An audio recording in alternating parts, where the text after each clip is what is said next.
Hi, this is Tom Jacobs from tdjacobs.com and also healingsuicide.com. I'm an evolutionary astrologer, energy worker channel. I'm also a medium, do all kinds of interesting healing things and teaching things. As you can see on the screen in front of you, this is Unraveling Karma, episode 28. And you're thinking, I don't know what that means. What is Unraveling Karma? Why is it the 28th episode? I've been following this guy on YouTube. Where are the other 27 episodes? So the deal is that approximately 9 years ago, 10 years ago, I was doing, I guess it was 9 and 8 years ago, I was doing a podcast called Unraveling Karma. And I just did it through my blog, and it was in iTunes. And a lot of people actually really liked it. And I would do like 20 to 30-minute episodes teaching people that they can change karma. And the way that I define karma is that it's beliefs wrapped around emotions. But when the emotions get triggered, we can't see through the beliefs because we're filled with the emotional content. So I have a whole teaching on this in my The Soul's Journey books, Evolutionary Astrology Basics 1, the home study course, and a lot of things that I teach. I teach about how to do this. But so anyway, so the first 27 episodes were audio things through my blog years ago. Recently, somebody wrote me and said, years ago you did this reading for me on Lilith and Pallas Athene, and I was like, yeah, I remember you. It was from Unraveling Karma. So I went to my blog to send her a link to listen to it, and none of the links worked. So anyway, I uploaded all the episodes, or like 24, 25 of them. A couple, two or three just wouldn't upload. So I decided it was a 12th house omen, and I stopped trying. But anyway, so most of those episodes you can get in my blog at tdjacobs.com. One of the categories is Unraveling Karma podcast. And you can click on that. You'll see all the ones that are available, and you can listen to them. You can download them if you want. But I realized that this stuff is still stuff I want to teach about. And like I said, I've been teaching a lot to my subscribers and other people taking classes with me about all this stuff. And I use these principles, Unraveling Karma, in my, all of my counseling work all the time. So anyway, I decided to revive this teaching tool as a video podcast, I guess. I don't know, vlog, I don't know, whatever. So I can't believe I just used that word. Okay. I feel like I just succumbed to some like cultural force that somehow lessens my soul. Anyway, so what I would typically do is I'd take listener questions. So most of those episodes have listener questions, and somebody says, hey, how to blah, blah, blah, and I talk about karma and things on the chart, kind of in this brief overview kind of way. So I opened up recently through my work Facebook page, and you can check that out at Evolutionary Astrology and Channeling with Tom Jacobs. You can look that up. If you friend me on Facebook, I barely use Facebook. Like I posted 4 pictures the other day, but like I barely ever use it personally. Basically just use it for work. But anyway, I accepted some questions. I think I got like 7 or 8 questions. Or actually, I got 12 questions between like 6 or 7 people. So anyway, so now I have some fodder for teaching this stuff again and answering these questions. So this is episode 28. Again, if you want to go back and listen to any of the other ones, most of them are in my blog under the Unraveling Karma podcast category or tag in my blog at tdjacobs.com. All right, so so let's get on with this. This is a Canadian episode. This is also an Ascendant episode. The 2 people who happen to be the first ones who wrote me with questions are both born in Canada, and they both have questions about something on the Ascendant. It's coincidental. So let's get into this. The first one is Julie, and I left her birth date in here, but blacked out her last name. So it's November 7th, 1956 at 8:40 a.m. in Toronto, Ontario, Canada. So her question is about that Saturn on the Ascendant and the North Node. Now, this is really interesting because any planet that's right on the Ascendant, the person can't help but, beam that energy, right? Can't help but beam that energy. If it's in the first house close to the Ascendant, the person will just carry that unselfconsciously. If it's in the 12th house, within a couple, a few degrees of the Ascendant, it's super, super loud. If it were, say, within 8 degrees of the Ascendant, it would somehow carry the 12th house energy into the personality, through the personality. But when it's so close like this, and I'd say up to, 2.5 degrees, sometimes 3 degrees, this energy can actually kind of dominate the person's personality. So Julie can't help but show up carrying Saturn energy. But it's conjunct the North Node, which is also in the 12th. And in how I practice evolutionary astrology, and by the way, if you're finding me through, you've studied with other evolutionary astrologers, I trained originally with in Steve Forrest's apprenticeship program, and yet I do my own kind of thing. I've added quite a lot through channeling and being a medium and working with dead people and Ascended Master and angels. So what the things I might describe here might be a little, in certain ways, might be a little different than what you're used to. The North Node might actually jive with what you've learned. But anyway, I just want to point that out with all the ways I do the karmic story or the multi-life karmic journey. So the North Node for me represents what in many lifetimes the families of origin that your soul has chosen for you to be born to haven't taught you. So what's been left out? But that you're challenged to learn how to do. But you don't want to do it because the South Node is what's familiar.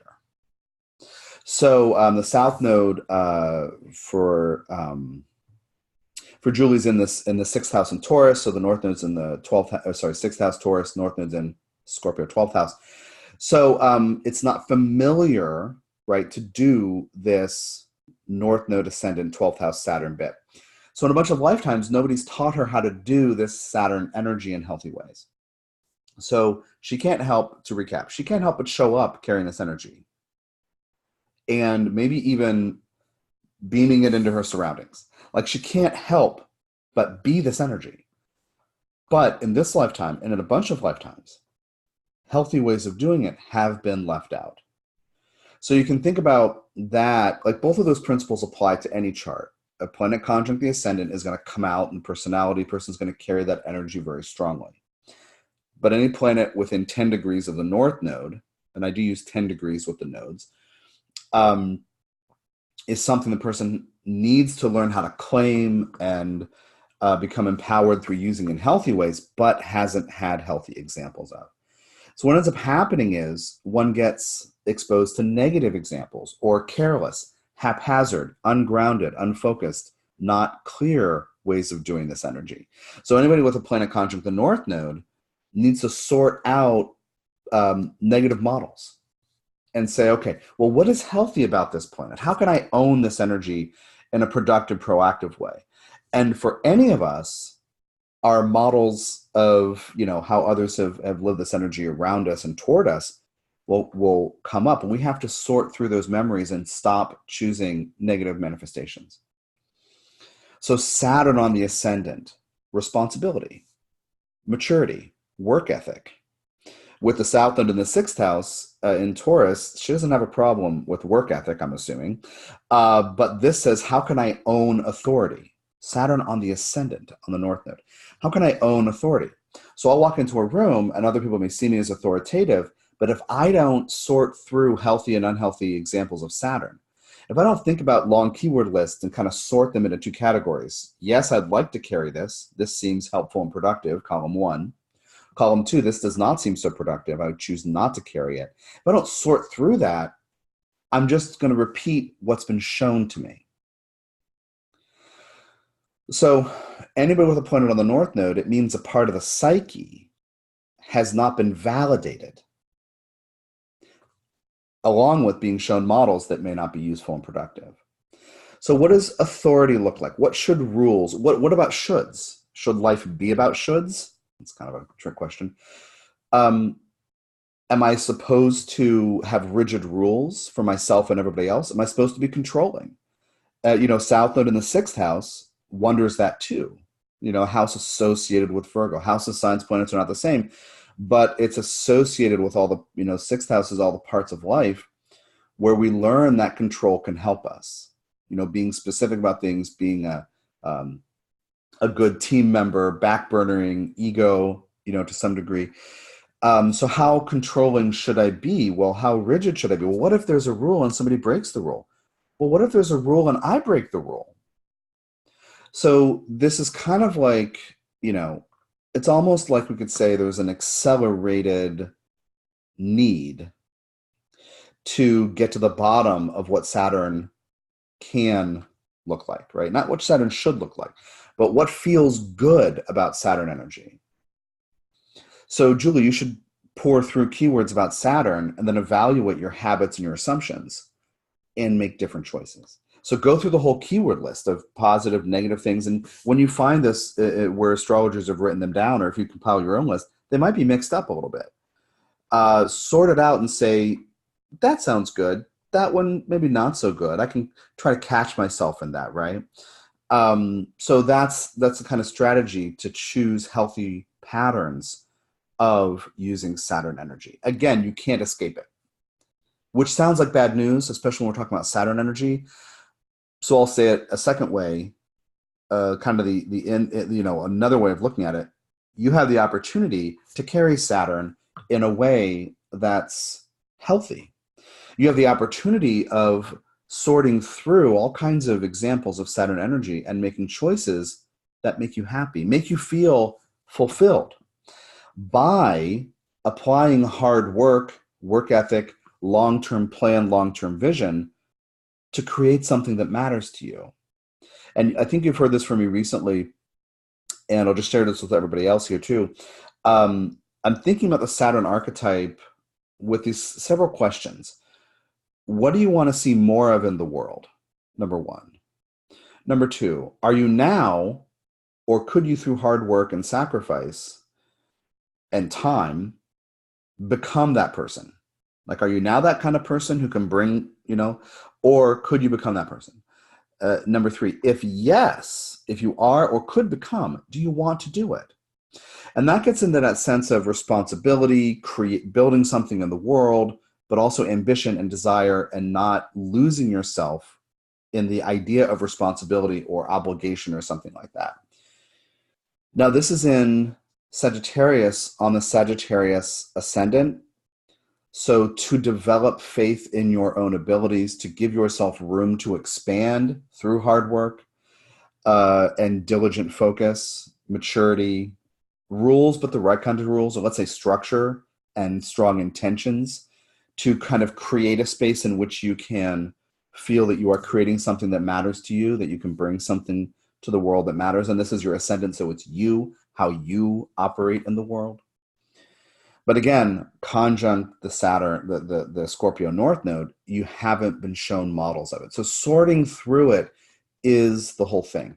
And just for your reference, in any of us, in every one of us, I should say, the South Node represents this cache of emotional memories that are habit. Right? We're habituated, we're conditioned to see the world through this lens.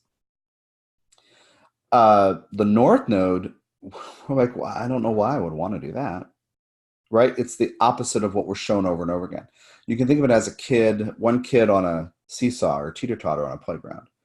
We typically are just sitting in the South Node expecting things to be like that. We might wonder, what's that thing over there? Like, oh, I don't care about that. I'm right here.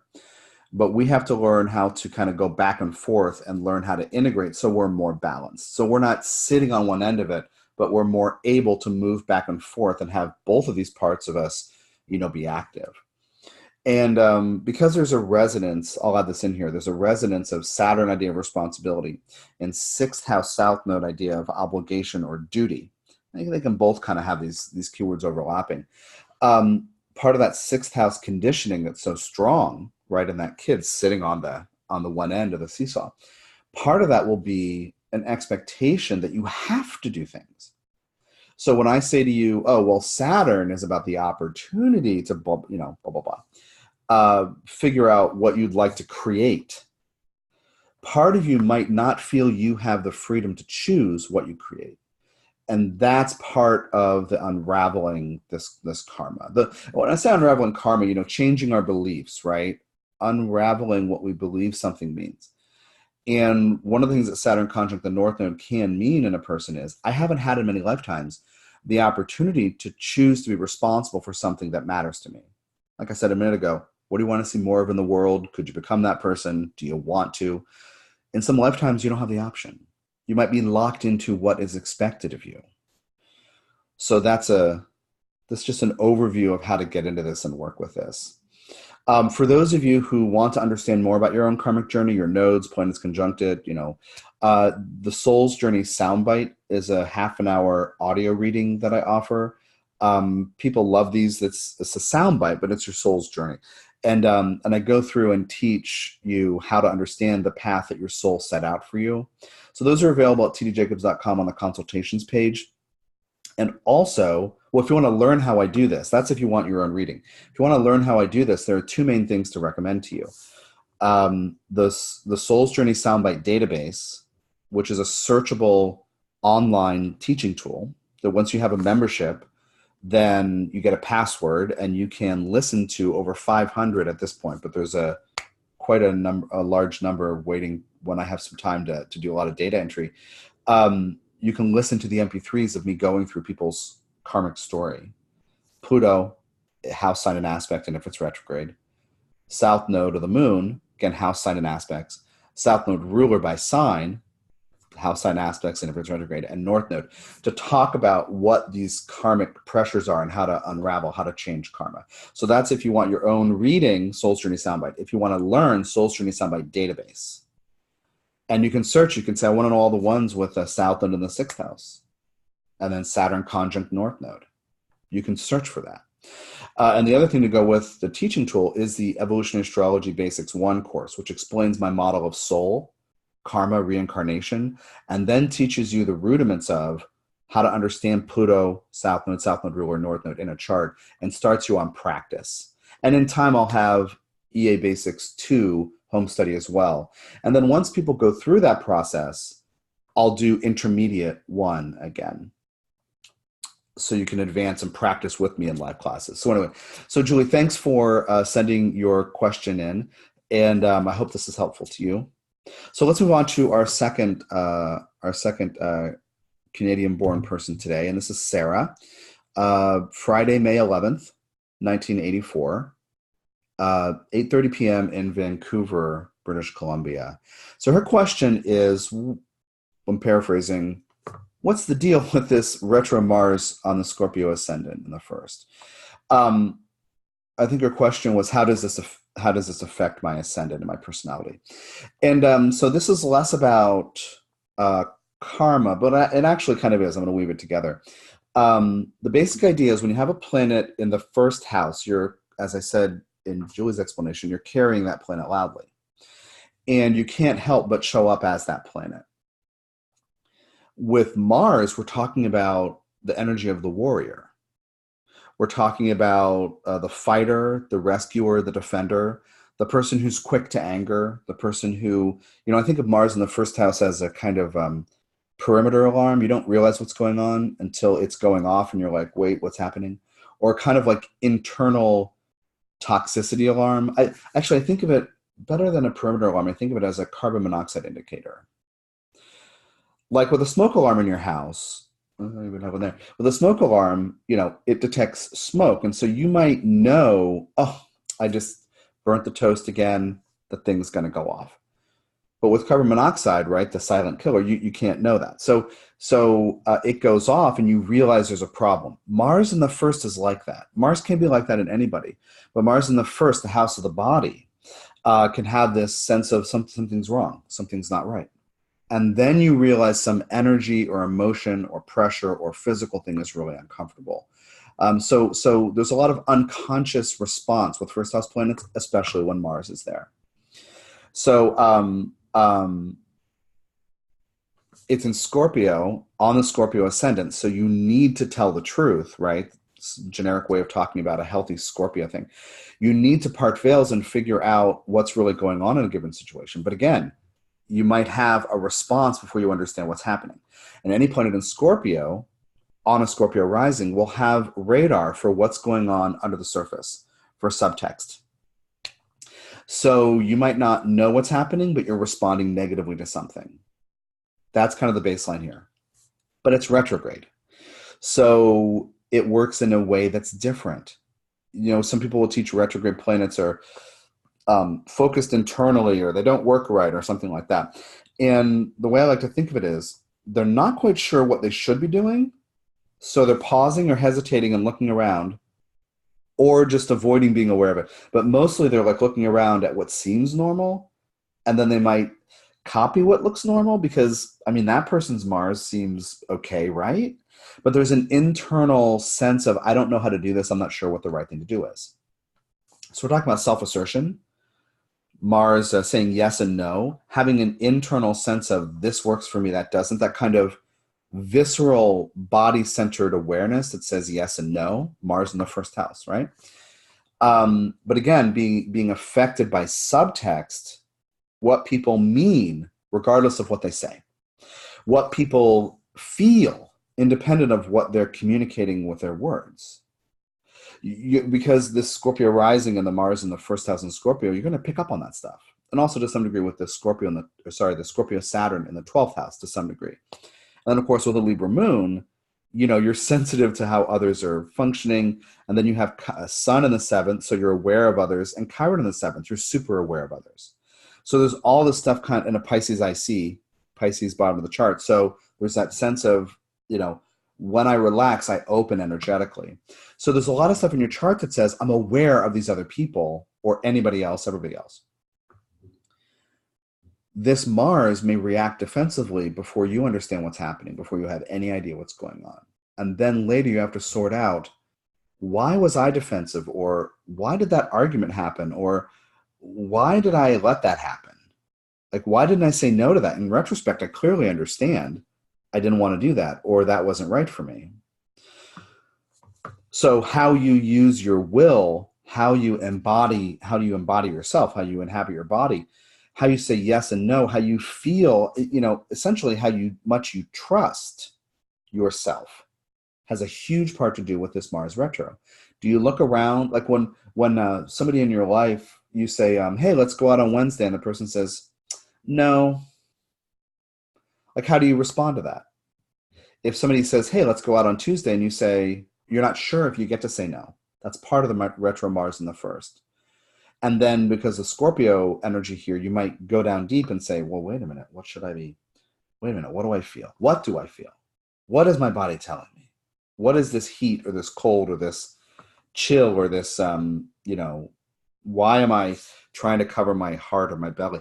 What does that mean? So what I'm getting at is it's imperative that you learn the language of your body, energetic, emotional responses to things, because this carbon monoxide indicator shows you what might be wrong around you, or what might be an influence you don't want to have to deal with or don't want to feel. But also, you might have trust issues, so you might not want to sense into things, right? Because you don't want to connect with others, because it might seem to cost you too much. With Sun and Chiron in the 7th, and the Pisces IC, Libra moon, it might seem at times in your life or for phases in your life that it costs too much to be open and vulnerable to people. But you need to be. That's what all these placements also say. So how can I trust myself to say yes and no for the right reasons at the right time? Now, all that said, this is involving your karmic story. Not because it's aspecting something, but because your south node of the moon, what you are conditioned to see the world to be about in many lifetimes, including certain things about family of origin that you are born into in many lifetimes. Remember with Julie's thing, I talked about north node is what we haven't been shown. South node is what we've been shown over and over and over again.